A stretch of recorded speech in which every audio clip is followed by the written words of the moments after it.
Hello everyone, welcome to my YouTube channel Shiksha Diksha. तो चलिए शुरू करते हैं आज की अपनी वीडियो। आज की हमारी वीडियो होगी एनटीपीसी पे बेस्ड इम्पॉर्टेंट एक्सपेक्टेड क्वेश्चंस पे। जैसा कि काफ़ी लोग बोल रहे हैं कि मैम प्लीज़ अब एक्सपेक्टेड क्वेश्चंस वाली सीरीज़ चलाइए जब तक कि हमारा एग्ज़ाम नहीं हो जाता।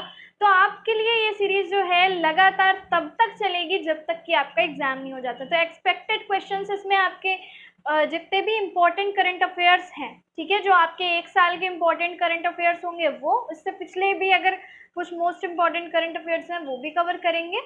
और इसके अलावा वैसे मोस्टली आपका एक से 1.5 साल इससे ज़्यादा नहीं आता है करंट अफेयर्स में, इससे ज़्यादा नहीं पूछा जाता है, पर फिर भी जो है हम लोग चीज़ें देखेंगे।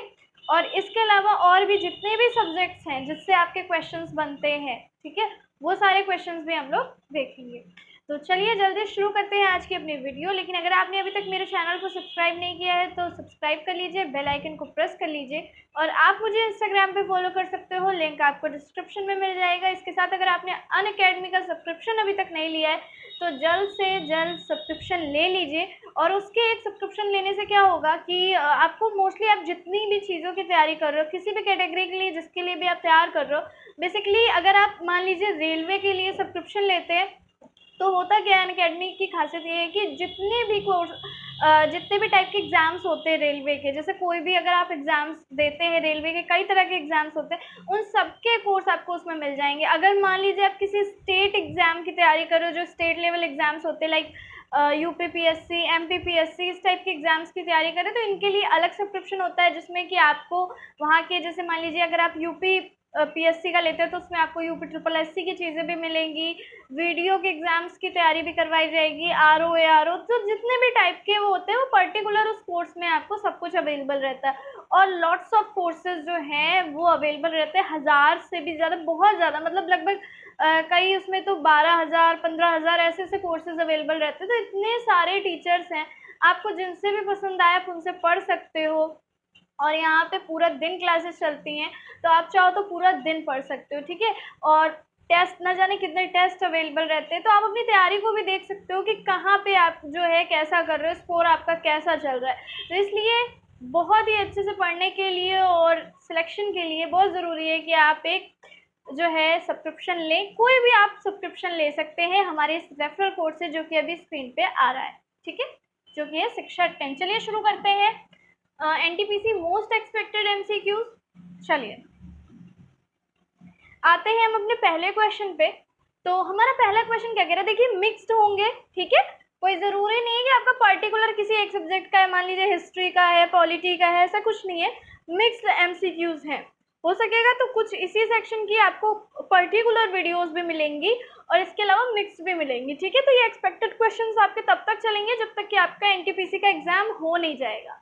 चलिए, तो मतलब तब तक जो है हम लोग कोशिश करेंगे कि 500-600 क्वेश्चन एटलीस्ट, या इससे भी ज़्यादा, लगभग 1000-1200 क्वेश्चन तो हम लोग आराम से देख लेंगे। ये तो कम मैं बता रही हूँ आपको, क्योंकि अभी आपके पास 2-3 महीना है, तो हम लोग बहुत सारे क्वेश्चंस जो हैं इसमें कवर कर सकते हैं। चलिए, विश्व का सबसे लचीला संविधान जो है वो किस देश का है, ठीक है, सबसे लचीला संविधान किस देश का है। देखिए कुछ लोग लगा के चले आते हैं भारत, लेकिन ये गलत है। देखिए भारत का संविधान लचीला है, बिल्कुल लचीला है, लेकिन भारत का संविधान लचीला और कठोर दोनों ही है, मिश्रित संविधान है, ठीक है। ना इसको आप पूर्ण रूप से लचीला ही कह सकते हो, ना आप इसको कठोर कह सकते हो। तो ये एक कंबाइंड है संविधान, मिश्रित भी है, मतलब कि एक मिश्रित संविधान है, लचीला भी है और कठोर भी है। जहाँ जैसी जरूरत पड़ती है उस हिसाब से वहाँ पे वैसे ही काम किया जाता है। अगर मान लीजिए आपको कुछ बदलना है, देखिए लचीला संविधान का मतलब यही होता है कि अगर हम कुछ बदलाव चाहते हैं संविधान में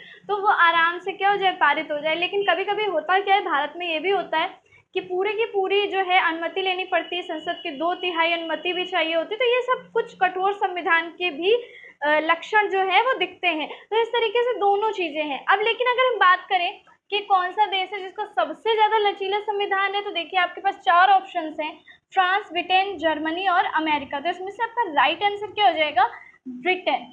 ब्रिटेन का जो संविधान है, ब्रिटेन का जो संविधान है वो है सबसे लचीला संविधान, ठीक है, सबसे लचीला संविधान। इसके बाद ब्रिटेन को भी मानते हैं, और अगर ब्रिटेन अगर आपका ऑप्शंस में नहीं दिया हुआ है तो कहीं कहीं आयरलैंड भी लगा देते हैं, ठीक है। वैसे तो ब्रिटेन ही चलता है, लेकिन आयरलैंड का भी संविधान जो है वो बहुत लचीला माना जाता है। तो अगर ब्रिटेन नहीं है और आयरलैंड दिया हुआ है तो आप इसको भी टिक कर सकते हैं, ठीक है। तो सॉरी, तो जो ब्रिटेन है उसका संविधान सबसे ज़्यादा क्या है, लचीला है, मतलब कोई भी बदलाव करना हो तो तुरंत हो जाता है ब्रिटेन के संविधान में, ठीक है। हमारा जो संविधान है वो विश्व का सबसे बड़ा संविधान है, सबसे बड़ा लिखित संविधान।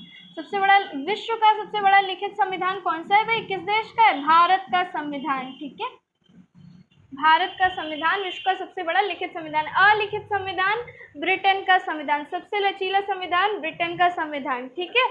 कोई भी बदलाव करना होता है तुरंत हो जाता है। चलिए आते हैं नेक्स्ट पे। दिल्ली सल्तनत का वह प्रथम सुल्तान, अब यहाँ हिस्ट्री से क्वेश्चन आया है, दिल्ली सल्तनत का वह प्रथम सुल्तान कौन था जिसने स्थायी सेना रखी। देखिए इसमें होता क्या है कि कभी कभी लोग जो है बलबन लगा के चले आते हैं, लेकिन बलबन ने कोशिश की थी जरूर स्थायी सेना रखने की, लेकिन वो पूर्ण रूप से सफल नहीं हो पाया था। जिसको कि दिल्ली सल्तनत का वो प्रथम सुल्तान जिसने स्थायी सेना रखी पूर्ण रूपेण अगर बात की जाए तो अलाउद्दीन खिलजी था, ना कि बलबन था, ठीक है। कहीं कहीं आपको बलबन आंसर में लिखा दिख सकता है, लेकिन बलबन ने ये चीज़ की कोशिश की थी लेकिन पूरी तरीके से नहीं कर पाया था। इसलिए अगर बात करें कि इसका राइट आंसर क्या होगा, तो राइट आंसर होगा अलाउद्दीन खिलजी। अलाउद्दीन खिलजी जो है उसने स्थायी सेना रखी थी, ठीक है, सेना का स्थायी बंदोबस्त किया था, स्थायी सेना रखी थी, याद रखिएगा।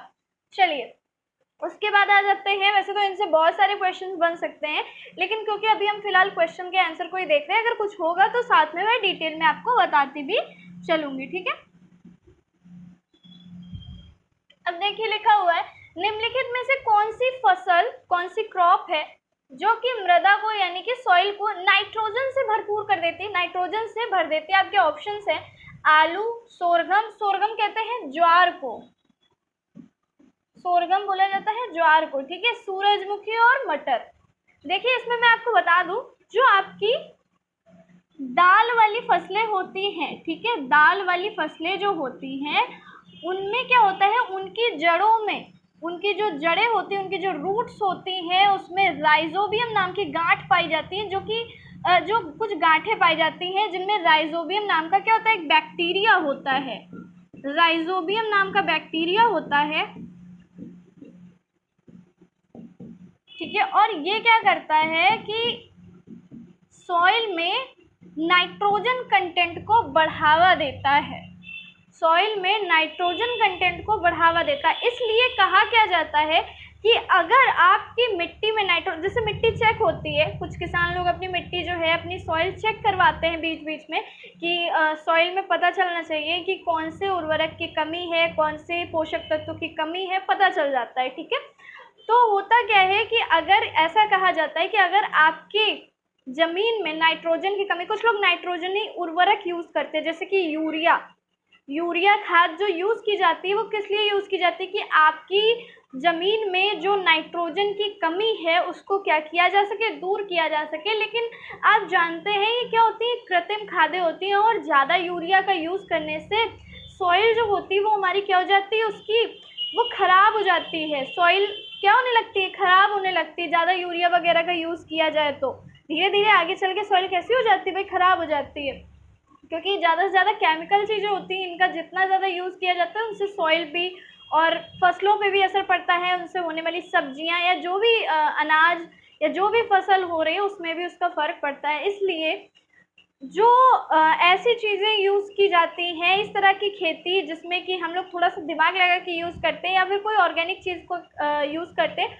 तो वो ऑर्गेनिक खेती के अंतर्गत भी आती है। मतलब चाहे आप उसमें गोबर की खाद यूज़ करें या फिर ऐसी चीज़ें यूज़ करें जैसे कि नील हरित शैवाल यूज़ किए जाते हैं, एजोला वगैरह, ठीक है, ब्लू ग्रीन एल्गी जिसको बोला जाता है।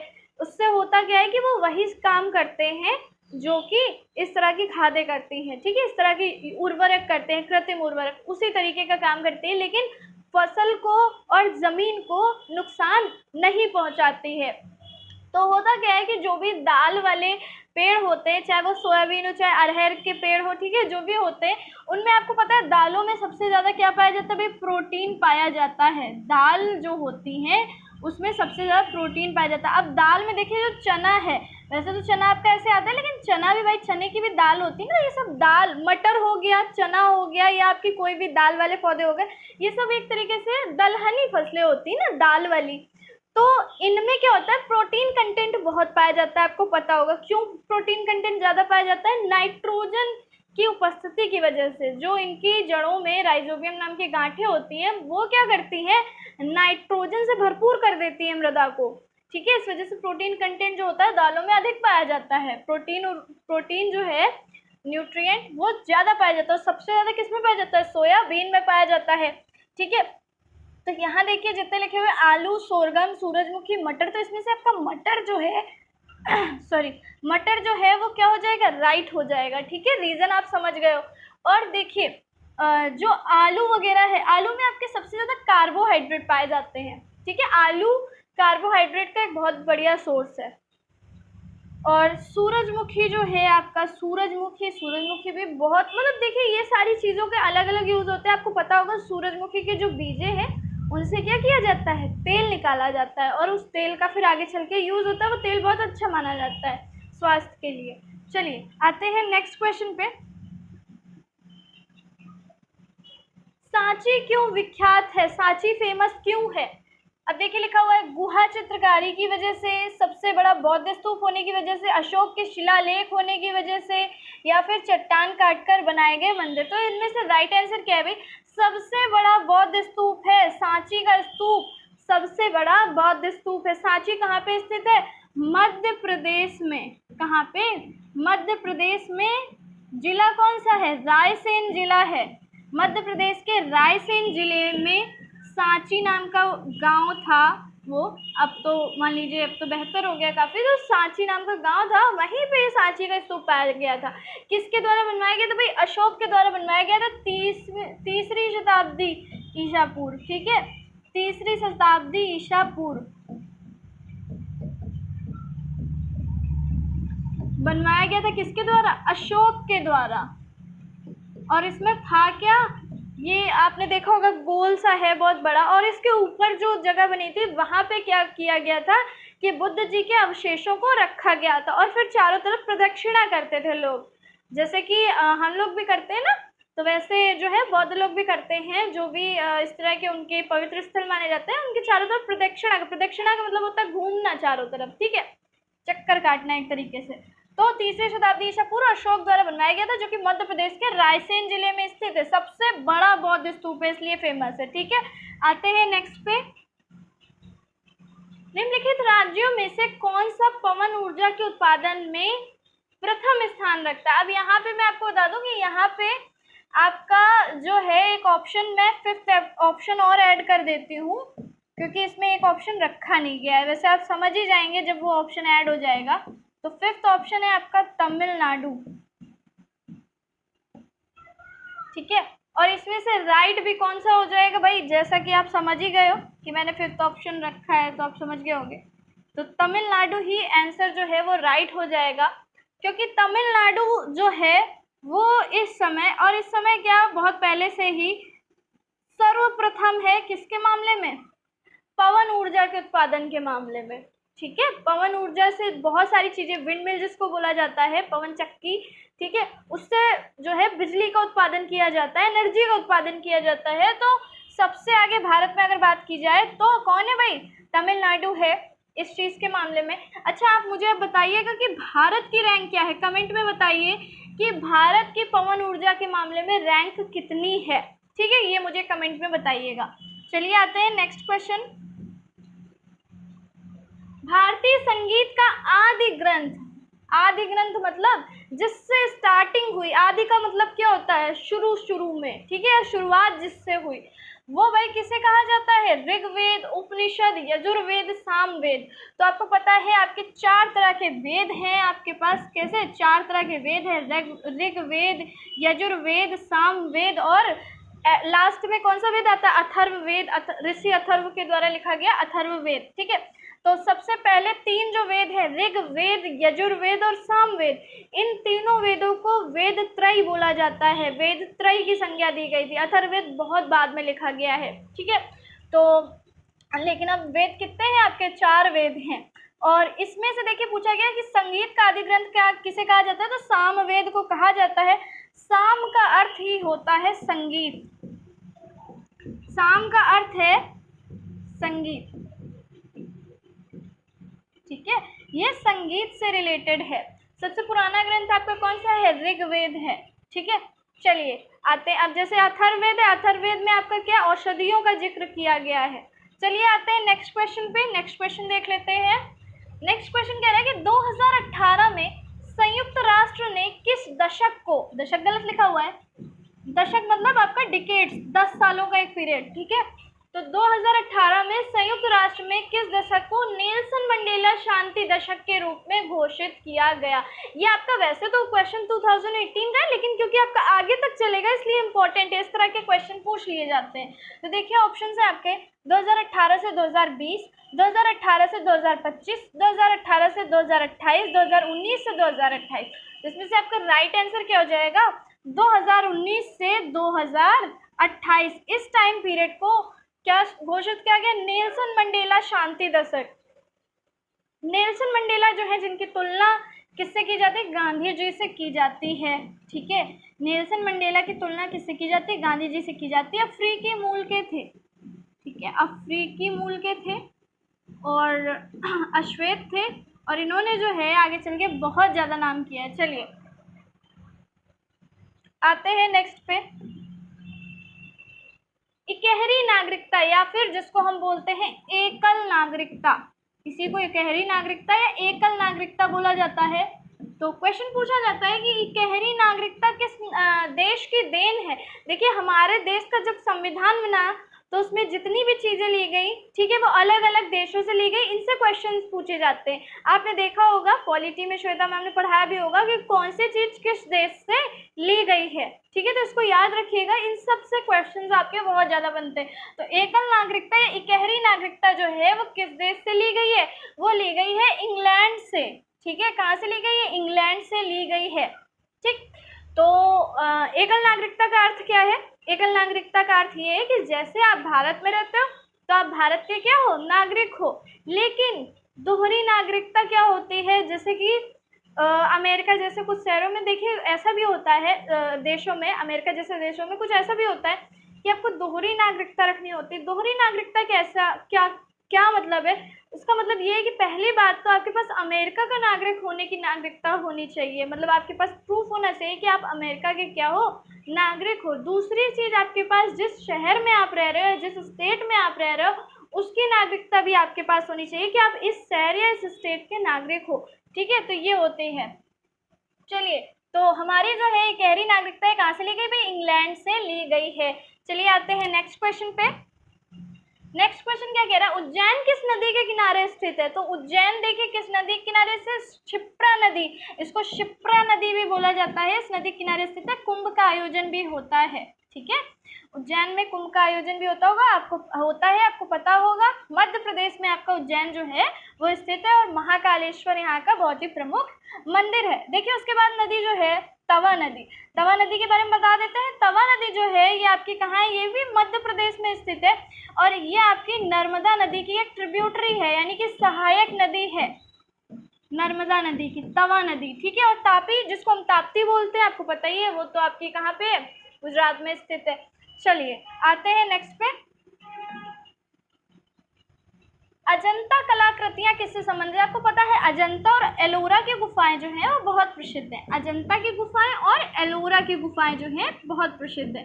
तो अजंता की यहाँ बात पूछी गई है। अजंता जो है आपकी कहाँ भाई? महाराष्ट्र में औरंगाबाद से थोड़ी सी दूरी पे जो है आपकी अजंता की गुफाएं पड़ती हैं। पूछा गया है किससे संबंधित है, तो 4 ऑप्शन आपके दिए गए हैं, मौर्य काल से, बुद्ध काल से, गुप्त काल से, हड़प्पा काल से।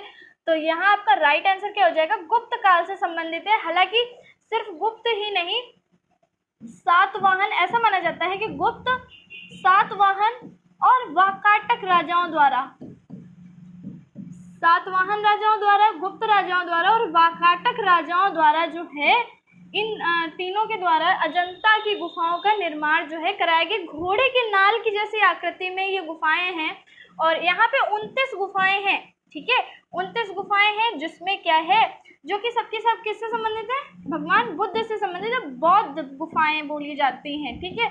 और इसमें काफ़ी सारी कलाकृतियाँ जो हैं बनी हुई हैं, ठीक। और गुफा नंबर भी पूछे जाते हैं कई बार, लेकिन उतना खैर डिटेल में भी नहीं पूछता है, मैंने आपको काफ़ी सारी चीज़ें जो है वो बता दी हैं।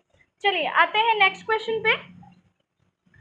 कुकी जनजाति के लोग रहते हैं कहाँ पे, कहाँ से बिलोंग करते हैं कुकी जनजाति के लोग? तो देखिए वैसे तो कुछ लोग जो है असम, मेघालय, मिजोरम में भी कुकी जनजाति के पाए जाते हैं, लेकिन अगर बात की जाए कि मैक्सिमम जनता जो है कुकी जनजाति की वो कहाँ निवास करती है, तो वो मणिपुर की है, ठीक है, बिलोंग मणिपुर से करते हैं। हालांकि असम, मेघालय, मिजोरम में भी कुछ कुछ मात्रा में कुकी जनजाति के लोग पाए जाते हैं, कहीं कहीं आपको आंसर में लिखा दिख सकता है, लेकिन आपका राइट आंसर जो है वो मणिपुर ही होगा, क्योंकि ये मणिपुर से ही बिलोंग करते हैं। मूल निवासी अगर बात की जाए तो मणिपुर के ही हैं, ठीक है। इसके अलावा और भी जनजातियां हैं जो आपकी बहुत इंपॉर्टेंट हैं, जनजातियों से रिलेटेड आपकी एक वीडियो भी बनाई गई थी, उसको देख लीजिएगा श्वेता मैम के द्वारा। चलिए नेक्स्ट आते हैं, हर्यक वंश के किस शासक को कुड़िक कहा जाता था? ठीक है, हर्यक वंश का वो कौन सा शासक था जिसको कि कुड़िक कहा जाता था? आपके ऑप्शंस हैं उदयन, बिंबिसार, अजातशत्रु या फिर इनमें से कोई नहीं। तो भाई अजातशत्रु जो है उसको क्या कहा गया है, कुड़िक कहा गया। बचपन से क्या कहा गया, उसको कुड़िक नाम दिया गया था। ये उसका क्या था, एक दूसरा नाम था, ठीक है। वैसे कुड़िक का अर्थ क्या होता है वो मैं आपको बता दूं। कुड़िक किसको कहा गया था? कुड़िक कहा गया था महाभारत में धृतराष्ट्र के जो मंत्री थे उनको कहा गया था, ठीक है। तो ये कुड़िक नाम दिया गया था किसको? अजातशत्रु का नाम है। हर्यक वंश को क्या कहा जाता है? पितृघाती वंश भी कहा जाता है। पितृघाती वंश का मतलब क्या होता है? अपने पिता को मारकर गद्दी पर आसीन होना, ठीक है। इसमें ये समझ लीजिए ये परंपरा जैसी चल गई थी हर्यक वंश में। आते हैं नेक्स्ट पे, दारा शिकोह किस सूफी सिलसिले को अपनाया? दारा शिकोह कौन से सूफी सिलसिले से प्रभावित था? वैसे तो बहुत सारे सूफी सिलसिले हैं, मैंने पढ़ाए भी हैं। अगर आप चाहें तो अनअकैडमी पे वो वाली वीडियोस देख सकते हैं जिसमें मैंने ये सब कुछ पढ़ाया है, पढ़ी हुई है ऐप पर वो सारी वीडियोस, ठीक है। तो उनको अगर आप चाहें तो देख लीजिएगा, बाकी हम यहाँ पे भी जो है पढ़ाएंगे। तो दारा शिकोह कौन से सूफी सिलसिले को अपनाया था? दारा शिकोह ने अपनाया था कादरी सूफी सिलसिले को, ठीक है, कादरी सूफी सिलसिले को अपनाया था, याद रखिएगा। अच्छा, चिश्ती सूफी सिलसिला जो है वो बहुत प्रसिद्ध था, आपका चिश्ती सूफी सिलसिला बहुत प्रसिद्ध था। इसके अलावा जो दारा शिकोह है, दारा शिकोह की बहुत सारी कृतियां हैं वो आपसे पूछी जाती। मैंने वैसे वहाँ पे सब कुछ बताया। दारा शिकोह जो है बहुत ही अच्छी प्रवृत्ति का था, मतलब कि किस तरीके का कोई कट्टर प्रवृत्ति नहीं थी दारा शिकोह के अंदर, ठीक है। हर एक चीज़ को मान्यता देना, हर एक चीज़ को मान्यता देना। उसने हमारे वेदों, उपनिषदों को आदि को भी क्या किया था, पढ़ा था। और उसने एक बुक लिखी थी, बुक पूछी जाती है इसलिए मैं यहाँ पे बता देती हूँ, नज़्म उल बहरीन नाम की, ठीक है। नज़्म उल बहरीन नाम की एक किताब लिखी थी, एक पुस्तक लिखी थी, जिसका मतलब क्या होता है, दो समुद्रों का मिलन। नज़्म उल बहरीन मतलब दो समुद्रों का मेल या दो समुद्रों का मिलन, जिसका अर्थ क्या था, इस्लाम और हिंदुत्व को आपस में जोड़ना, यानी कि लड़ाई दंगे ना हो, उन चीज़ों को ख़त्म किया जा सके। अर्थात अर्थ जो है उसका एक ही है, ईश्वर एक ही है, इस चीज़ को वो बताने में लगा रहता था, ठीक है। तो जो दारा शिकोह है शाहजहां का सबसे बड़ा पुत्र, और कादरी सिलसिले को उसने क्या किया था, अपनाया था, ठीक। और सबसे ज़्यादा जिसको चलिए ठीक है, बहुत सारी चीज़ें हो जा रही हैं, चलिए आगे आ जाते हैं, नेक्स्ट पे देख लेते हैं, ऐसे बहुत ज़्यादा डिटेल हो जाएगा। स्वतंत्र भारत की प्रथम मंत्री परिषद में प्रधानमंत्री सहित कुल कितने सदस्य थे? ठीक है, तो स्वतंत्र भारत की जो पहली मंत्री परिषद हुई थी उसमें प्रधानमंत्री सहित कुल कितने सदस्य थे? 36 लोग थे, ठीक है। प्रधानमंत्री को इंक्लूड करके कुल कितने लोग थे प्रथम मंत्री परिषद में? 36। ये बस आपको याद रखना है, ठीक है, एक फैक्ट टाइप का है जिसको कि आपको याद रखना है। चलिए ये क्वेश्चन देख लेते हैं। 1857 के विद्रोह के समय भारत का गवर्नर जनरल कौन था? तो 1857 के विद्रोह के समय भारत का गवर्नर जनरल था लॉर्ड कैनिंग, ठीक है। अब 1857 की क्रांति में पूछा जाता है कि किस जगह से क्रांति की शुरुआत हुई, कहाँ से, ठीक है। एक तो ये क्वेश्चन पूछा जाता है कि 1857 की क्रांति की शुरुआत कहाँ से हुई, तो ये आपकी कहाँ से हुई थी? मेरठ से शुरू हुई थी, ठीक है, और फिर हर जगह फैल गई। और क्रांति के नेतृत्वकर्ता पूछे जाते हैं, दमनकर्ता पूछे जाते हैं, ये सारी चीज़ें पूछी जाती हैं, तो ये जरूर आपको याद रखना है। ठीक, चलिए, तो ये था हमारा आज का लास्ट क्वेश्चन। एक क्वेश्चन जो आपसे मैंने अभी बताया नहीं, तो आप लोगों के माइंड में आ गया होगा, चलिए उसको बता ही देते हैं, क्योंकि कोई चीज़ ऐसे बता के रख दी जाए तो वो फिर लोग सोचते रहते हैं उसको कि भाई क्या हो सकता है। तो दारा शिकोह के बारे में मैं बता रही थी, सबसे अधिक जो है मनसबदारी इसको दी गई थी। ठीक है, अब आप मुझे कमेंट करके बताइएगा कितने का मनसब दिया था, कितने का मनसब शाहजहां ने इसको दिया था। ठीक, चलिए, तो 1857 के समय भारत का गवर्नर जनरल कौन था? लॉर्ड कैनिंग था। ये हो गया हमारा आज का लास्ट क्वेश्चन। आई होप आपको क्वेश्चंस जो हैं पसंद आए होंगे, अच्छे लगे होंगे और आपको समझ में भी आया होगा। तो वीडियो कैसी लगी है मुझे ज़रूर बताइएगा। वीडियो अच्छी लगी हो तो लाइक करना, शेयर करना मत भूलिएगा। मिलते हैं अपनी नेक्स्ट वीडियो में, तब तक के लिए पढ़ते रहिए, सीखते रहिए शिक्षा दीक्षा के साथ।